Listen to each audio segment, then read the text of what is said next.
everyone, welcome back, and today it is week 7 of my Duran Duran album rankings. This week we have one of my favourite albums. For some reason this album is special to me, I don't know why. I wasn't alive when it came out. It's never, it was never something that was like important to me when I was younger. But for some reason this album will always have a special place in my heart. This week we have the Wedding Album. The Wedding Album is just an album that I really like. It's kind of special to me in a way, and I'm not sure why. I think it might have something to do with the fact that Ordinary World is on there. And Ordinary World was a song that I heard a lot. Well, not a lot. It wasn't very often, but I did hear it growing up, and I never knew what it was called. I never knew who sung it, but I just really liked the song, and I used to be like entranced by it every time it would come on the radio. I'd just stand and listen to it. And a little fun fact, this was actually the first Duran Duran album I bought on CD, I think. But anyway, let's just get into the rankings. So at number 13 we have To Whom It May Concern. Some of you may know that To Whom It May Concern was about a attorney of Duran Duran's that was sort of messing them around, I believe. And To Whom It May Concern was actually originally titled Mr. Jones, but obviously it got changed and it became To Whom It May Concern. The lyrics were mostly written by Nick in this song. I think you can tell because it is more like a letter. I don't mean that offensively, I just mean, it does feel like very personal, which it is, because it is actually it is actually about something. So, it is actually quite a personal song, really, and it is addressing somebody and being like, hey, you're taking something from people's pain, as said in the song. I can't actually remember the words because I really don't listen to it that much. It's just a song I can't get into that much. I like listening to it when I'm listening to the Wedding Album, but I wouldn't really choose to listen to it on its own. To Whom It May Concern almost didn't get on the Wedding Album because of the lawyer that it's about. I don't remember if it really clarified much about why that was, but they had to do a little bit of mixing, and I think the word was overdubbing to get the song onto the album. But I do think it is a good song. It's just not one that I listen to a lot, and I only really listen to it if I'm listening to the Wedding Album. So at number 13 we have To Whom It May Concern. At number 12 we have Shelter. Now, Shelter actually transitions into To Whom It May Concern. I sort of only realised that last night when I was actually listening to the Wedding Album in full, so I could think of where I wanted to rank the songs. I have listened to the Wedding Album quite a few times, obviously, but I just never picked up on the transition from Shelter into To Whom It May Concern. And when I realised that, I was like, oh wow, I like that. I love when a song transitions into another. For example, Anniversary transitioning into Give It All Up. I had to think of which way round it was then, but I'm pretty sure it's Anniversary into Give It All Up. And I really like that. Shelter is supposedly about a man begging for a struggling lady to be with him. I think you can hear that in the song, it's like reaching out, come softly to me in the shelter of my heart. As you can see, I'm not completely clued up on the lyrics. When the song plays, I know the words, but it's not a song that I can think of the words from the top of my head. Also, the artwork in the booklet, the album booklet, was a photo taken by Nick. Okay, here we go. So that building was a photo taken by Nick, which is really interesting. Also, Shelter sort of reminds me of Liberty in some way. I've thought that quite a few times when I've listened to it, that it just kind of reminds me of a song from Liberty. And I'm not sure if there was a song on the Wedding Album that actually was for Liberty, and they obviously didn't put it on Liberty and put it on the Wedding Album, but I'm not entirely sure about that. It was a long time ago that I remember seeing something about that, and I'm not sure if it's true, and I'm not sure what song it is either. I do think Shelter does sound a little bit like a song from Liberty. Maybe it doesn't to anybody else, but to me, when I listen to it, I do think of Liberty. I think it would fit more onto Liberty. But it's fine where it is, obviously, on the wedding album. It fits on the wedding album. But I've just recently began to realise it does sound like something from Liberty. I'm trying to put the booklet back in the jewel case. But at number 12, we have Shelter. At number 11, we have None of the Above. Now, I couldn't really find anything about None of the Above, to be honest with you, which I was a little bit disappointed about, because I think it's quite an interesting song. And I mean, you might not think I'd think that, considering it is at number 11, but I had a really hard time ranking this album, to be totally honest with you. As I said at the beginning, the wedding album is one of my favourite Duran Duran albums, and I didn't really want to put a song in the bottom place. Like, it was really difficult to do that, and it was really difficult to choose the songs. And some of the songs were easier than others, but some of them I just found it really hard to choose their place in the ranking. But I don't really have anything to say about None of the Above. I do think it is a good song. It's catchy, it's funky. For me, I sort of think of it as like, you know, you've got to remember that you have to sort of be there for yourself, and that, you know, all the higher things in the world, you know, money, power, the holy roads, you know, you can't have faith in it, because, you know, I think, well, that's literally what the song says, and I'm just kind of explaining it to you now, aren't I? But basically, just what I think it's saying is, you know, you can't have faith in things, and like material things as well. You know, you've got to be able to stand on your own 2 feet. I'm just kind of thinking of things from the top of my head now, actually. But yeah, I was a little bit disappointed I couldn't find anything about None of the Above.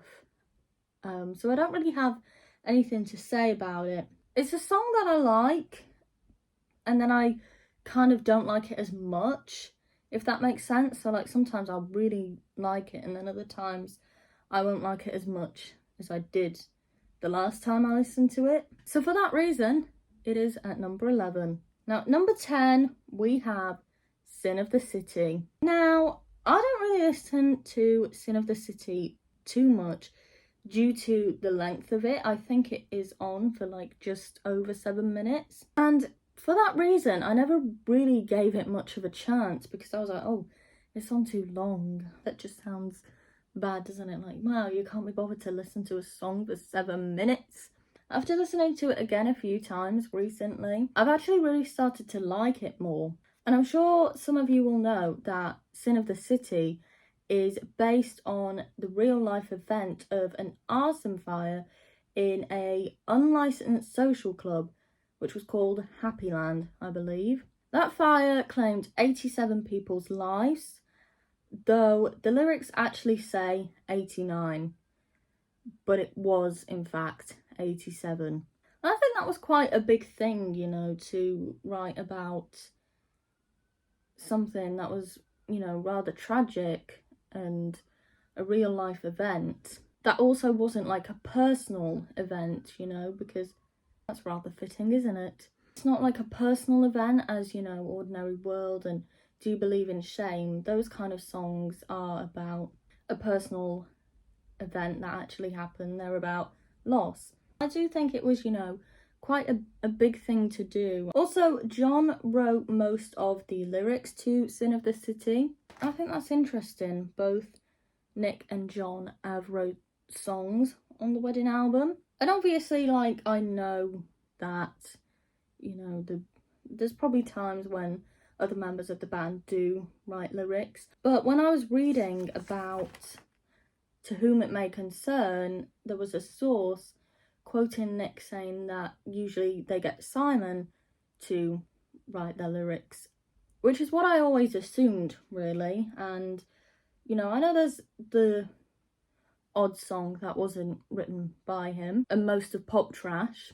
But I just thought that was quite interesting that both John and Nick had wrote almost full songs on the wedding album, lyrically. I do think, you know, Sin of the City is a very different song. It's quite a different song for Duran Duran. I suppose you can't really say, oh, it's a different song for Duran Duran, because a lot of people, you know, expect that they'd always make the same music that they did in the 80s, but, you know, as time changed, they sort of had to adapt to that. And, you know, like, now people get mad that the music doesn't sound exactly like Rio did, and it's like, oh, I can understand, you know, wanting that kind of music, but I do think if they stayed creating the same kind of music, would you still like it the same? I don't know.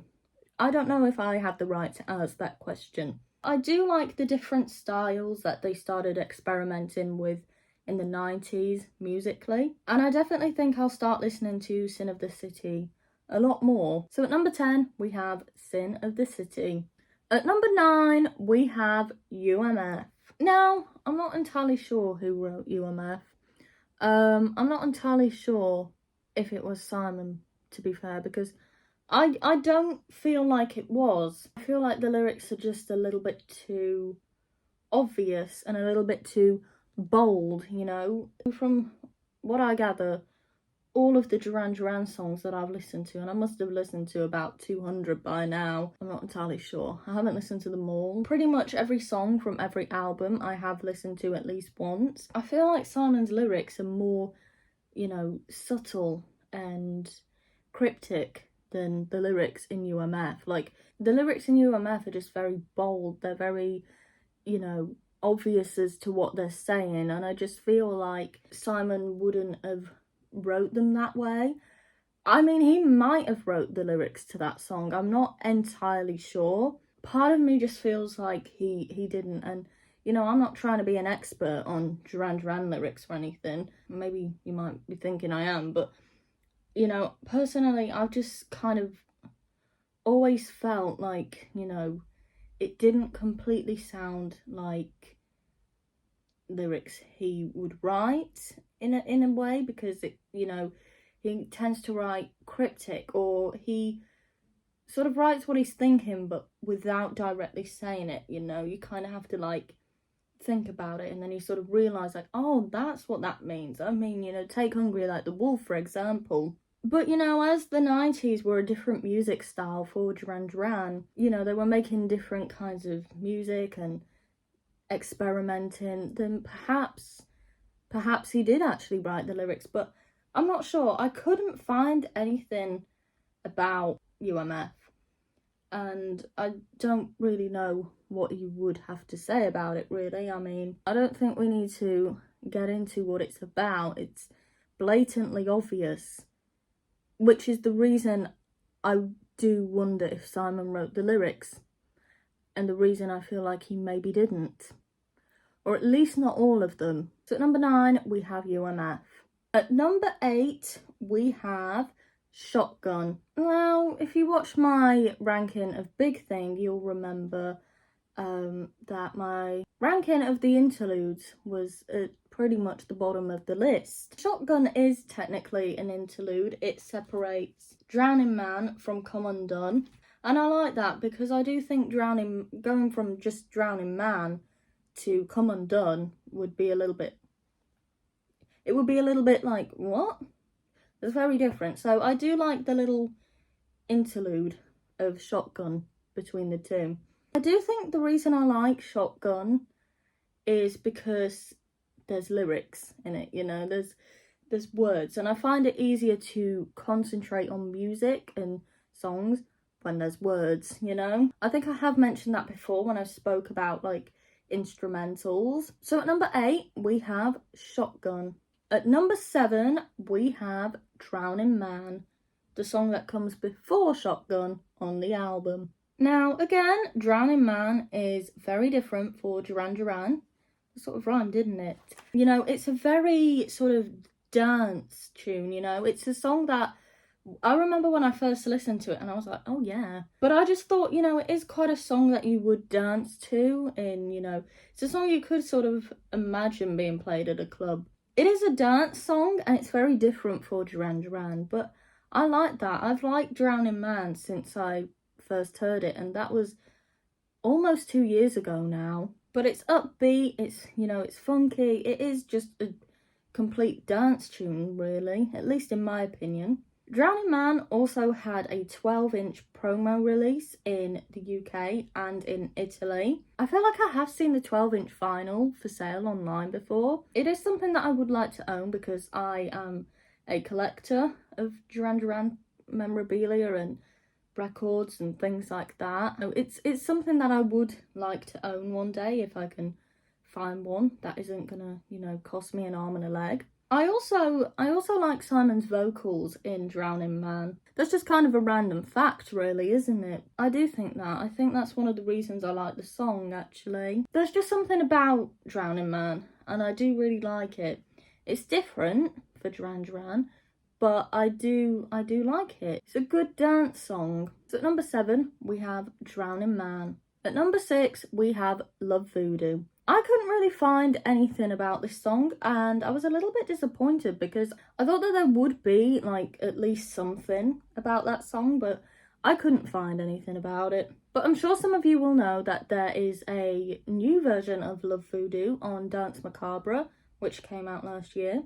And for me personally, I do prefer Love Voodoo from the Wedding album, the original. There's just something missing in the new Love Voodoo. I don't know what it is, but it's just not the same to me. I'm not just saying that because, they recreated one of their old songs, because, I like Secret October 31st. I like the Dance Macabre version of Night Boat, but I'm just not so keen on the Dance Macabre version of Love Voodoo. There's just something about it that I'm not that keen on. I do really prefer the version from the Wedding album, so the original version. But unfortunately, I couldn't find anything about Love Voodoo, any facts or anything, and I was a little bit disappointed because I do think Love Voodoo is a great song. It's a song I would like to see played live, and I suppose that's my song I would like to see live from the Wedding album. Maybe there will be a chance if they do a tour for the Dance Macabre album that, they'll play the new version of Love Voodoo, but like I've said, I do prefer the original version. But who knows, maybe they will play the new version on tour, and hopefully, if so, I will get a chance to see that. But anyway, at number 6, we have Love Voodoo. We're in the top 5 now. At number 5, we have Come Undone. I don't think I have to explain to you what Come Undone is about. I mean, everyone who's a Duran Duran fan who likes Come Undone at some point will probably have found out why this song was written, So for anybody who doesn't know, Come Undone was written by Simon for his wife Yasmin on her birthday, hence the lyric "Happy Birthday to You" was created for you. I'm guessing that's why that's in there, because it was written on her birthday, so you have to include the happy birthday in there. Now the instrumentation for Come Undone was developed due to an attempted reinterpretation of First Impressions. I actually mentioned this in my previous video, my Liberty ranking, that a guitar riff or something from First Impressions inspired Come Undone musically. I also found out that John did not play bass or write on Come Undone at all, because this was when he was considering leaving the band. I thought that was an interesting fact. I think, I love when a song has a lot of little facts, and I think Come Undone does have quite a lot of little facts, But I do think Come Undone is a really great song. I love the video for it, and I remember reading that the music video for Come Undone was filmed in London Zoo in the aquarium, and they were filming it all through the night. And I remember there being a quote by one of the band members who was on the set I don't remember who it was. I think it might actually have been Simon. But one of them said that by the end of the shoot, their eyes were just red because they'd been up for hours through the night shooting this video. But I like the video. I like that it's set in an aquarium, and I think that adds to what the video is, really. Now, one thing about Come Undone, and I don't know why I think this, ever since the first time I heard it, I've always thought Simon sounds just a little bit different in that song. I can't put my finger on why. I can't even tell if maybe it is just me that hears some sort of difference. It's nothing like totally unordinary or anything, but I just feel like he does sound a little bit different in the song, and I'm not saying that in a nasty way at all. I want to clarify that I'm not like insulting him. I'm not like him. He sounds different. Like, that is the last thing I would do. But I just think if you had played it to me and you didn't tell me it was Duran Duran beforehand, I wouldn't have realised, because his voice just sounds slightly different in that song, and I can't understand why. It may just be the way it was mixed, or I don't know. I don't know if it is just me, and I think I'm just saying this in the hopes that maybe somebody might actually understand what I'm saying. Once you know it's Duran Duran, you can tell. And I suppose really you could probably tell. I don't know, for me there's always just something slightly different in the song Come Undone, and I don't know what it is, and I hope I didn't sound really rude saying that, because I really wasn't trying to sound insulting. But at number 5 we have Come Undone. At number 4 we have Femme Fatale. Now, Femme Fatale was originally written by Lou Reed and recorded by the Velvet Underground. I'm sure a lot of people might know that. It is a cover, obviously. I think the video for Femme Fatale is very nice. It's black and white, and it sort of gives me a little bit of a sort of serious vibe, but in a more calm, slow way, you know? I don't know if I'm just thinking that because they're both black and white, I'm not sure, but I do think Femme Fatale is a very, you know, it's a nice wind down sort of song. It's relaxing, it's calming, and I really do like the music video. It's something a little bit different, but I like that. It's just a nice video to watch. There's not too much going on, but there is also things going on, you know? I haven't watched the video in a long time. I think something about them being in the car at the beginning of the music video sort of reminds me of the show for a little bit. I'm not sure why. It may just be because it's a car. I'm not sure. And also, Femme Fatale was released as a promo single in the Philippines, obviously the Duran Duran version. I've never seen a vinyl single of that, so I'm not sure if it was as a CD or a vinyl, I'm not sure. So at number 4 we have Femme Fatale.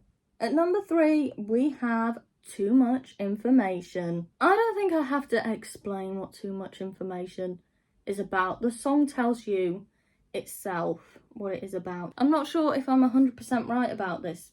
I can't remember exactly how it was put, but I believe it is just about, there was an interview about it that I watched. I'm really forgetful if you cannot tell. And it was something about like not, you know, not just like writing off the media. I really wanted to write down what it was about, because I think it has an important story. I couldn't find the facts about it. I think it's obvious what the song is about. It's about, you know, not actually destroying the media, but being destroyed by the media, and sort of how, you know, paint a different picture, you know. This band is perfect, just don't scratch the surface. Because, you know, no band is perfect. Nobody's perfect, really. And it's just saying, like, you know, they advertise you as being perfect so people will like you, but then these like dirty little secrets, you know, come out about you, and then people don't like you, and it's just like, they're human beings, not robots. Everyone makes mistakes, you know. And I think it's also about, you know, being like discarded once you've been used enough and people don't like you anymore. That's kind of what I gather about it. That's my own interpretation. I like the music video for Too Much Information. I would say it is probably one of my favourite Duran Duran music videos. What was the tour called? I can't remember what the wedding album tour was called. That was it. If I remember correctly, it was filmed on a stage setup for the Dilate Your Mind tour. I'm pretty sure it was filmed on like a stage, but I can't entirely remember. Don't quote me on that. But at number 3, we have Too Much Information. At number 2, we have Ordinary World. Now, I know everybody who is a Duran Duran fan, and probably some people who aren't Duran Duran fans, will know what Ordinary World is about. I don't think I have to go into complete detail about it. It is about loss, it's about grief, it's about survival, it's about coming to terms with something that has gone wrong. Now, I would like to make a video just about Ordinary World one day. I have been fortunate enough to see Ordinary World live. As with Come Undone, I forgot to mention that when I was talking about that, but those are 2 songs on the wedding album I've seen live. I was seeing Ordinary World live as a Duran Duran fan, and the song that I grew up hearing on the radio, it meant so much. And the worst thing is, I can't completely remember it. Like, there's a lot of the concert that it sort of blocked, you know. It was like I kind of got amnesia after, and there's a lot I don't remember. I'm really grateful that I got to see that live. I'm grateful that I just got to see Duran Duran live in general, but Ordinary World is a song that touches many people and reaches out to them, makes them feel less alone. It's a song that means so many things to different people, and for a lot of people that is loss and grief and, you know, just about something that is gone wrong. It's a song that you can really turn to when, you know, when things are heavy and things are going wrong, everything's a disaster. I think we all agree as Duran Duran fans, and even some non-Duran Duran fans, that Ordinary World really is a song that picks you up when you're in a bad place. And I think it's just one song that many people will always be grateful that it was written. I know I certainly am, and, you know, I always call Ordinary World, I can't remember how I say it, but I always say Ordinary World is the beauty that came from tragedy. Sort of like a light in the dark, and it is a beautiful song that unfortunately came from a tragedy. It's just such a beautiful song, and a song like Ordinary World will never be written again. I really don't think. But yeah, I think we all agree that Ordinary World is probably one of the most, if not the most, beautiful Duran Duran song, and the reason how it came to be is sad, but that is why I call it the beauty that came from sadness, because it came around because of a loss, but it is also such a beautiful thing. It's a beautiful song, and without that, you know, not that it should have happened, but without that, Ordinary World wouldn't exist. And, you know, that's not me saying like, oh, well, that should have happened, so then we'd have had Ordinary World. No, because that shouldn't have happened, but I think hopefully you'll understand what I'm trying to say. But at number 2, we have Ordinary World. At number 1, my favourite song from the wedding album, we have Breath After Breath. I love Breath After Breath. I love everything about it. The song, the music video, the words. I think it's beautiful. Some of you will know, if you have listened to the song, that Breath After Breath featured a Portuguese singer who was a friend of Warren's, I believe.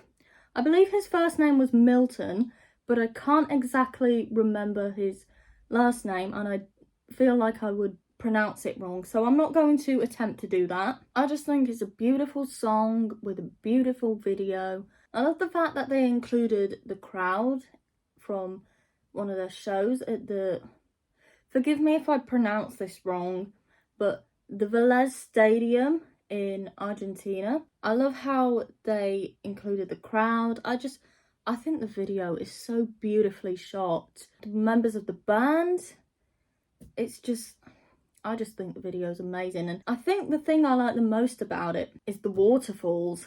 I love waterfalls. I do like water, to be honest.